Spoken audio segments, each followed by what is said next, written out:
Chi conosce la festa di Sant'Efisio, ma anche chi la vive per la prima volta, anche come semplice spettatore, devo dire che si rende subito conto che non si tratta di una semplice manifestazione religiosa, una delle tante centinaia che si svolgono in tutto il territorio regionale. Come la gente narra, quando questione la cultura di Serenità, questo è folklore.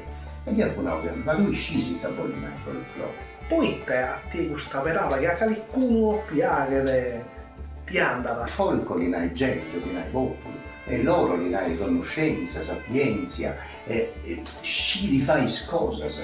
Dunque esti sa sapienza e cosas che si fai, e ti deni sa gente e dunque sa che deni su popolo. È un'opportunità per entrare un po' dentro la storia, è un'opportunità per specchiarsi in quella che è la società del passato, la società tradizionale.